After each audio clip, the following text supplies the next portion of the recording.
Hi, for those of you who don't know me, my name is Dr. Jennifer Steiner, and I am a board certified clinical health psychologist. And so I decided to make a video post today because I was just kind of thinking about something I recently saw as I was scrolling through Facebook.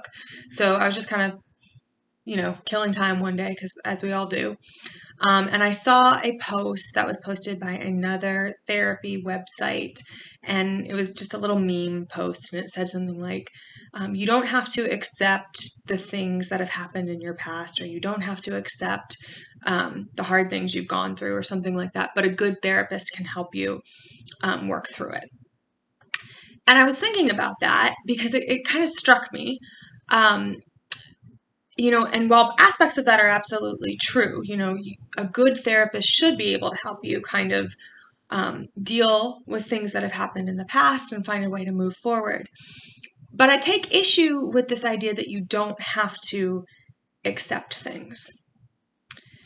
Because for me, as a therapist who practices a lot of something called acceptance and commitment therapy and does a lot of kind of values driven work, it made me think about what it really means to accept and the way that we use the word acceptance in our society. I think a lot of times people hear the word acceptance and they think, oh, I've just got to deal with it, or I've just got to get over it, or I'm just supposed to kind of grit my teeth and bear it. And that acceptance is kind of giving in. Acceptance is kind of losing the fight, if you will.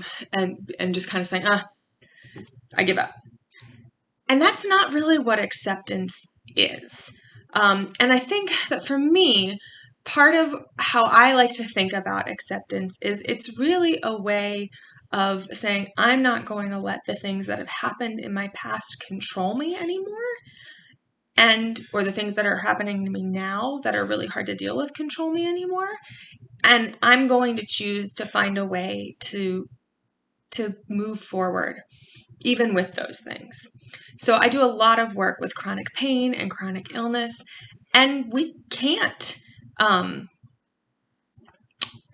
things don't go away. You can't work through them. You can learn ways to cope with them, you can learn ways to deal with them, and you can certainly learn ways to live a good quality of life with them. But I don't know that you really work through them.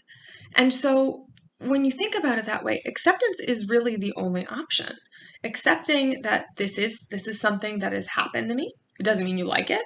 It doesn't mean you have to get excited about the illness or the pain, but it is something that is part of your life. It is something that has happened and that you might not have any control or control over or ability to change.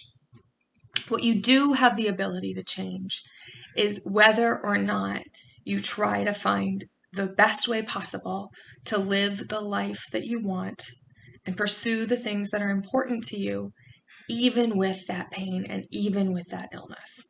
Now, the way you pursue the things that are important to you might end up looking a little bit different. You may have to make some adaptations or modifications or change what that idealized picture looked like in order to accommodate the physical aspects of pain or an illness. But it doesn't mean that you have to give up on what matters in life to you entirely.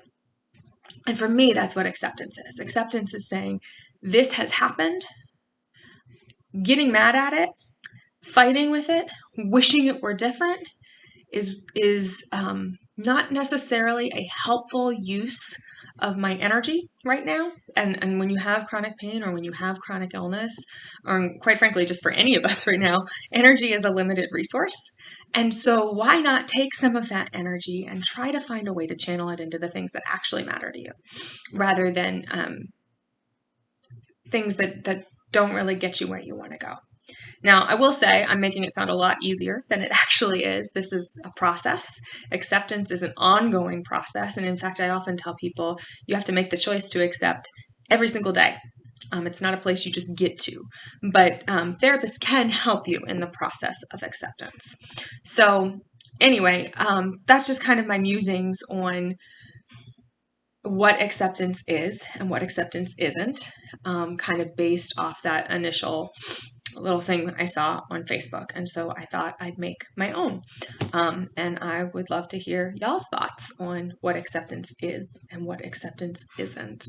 But for me, acceptance doesn't have to mean giving in or giving up. It actually means choosing to take control.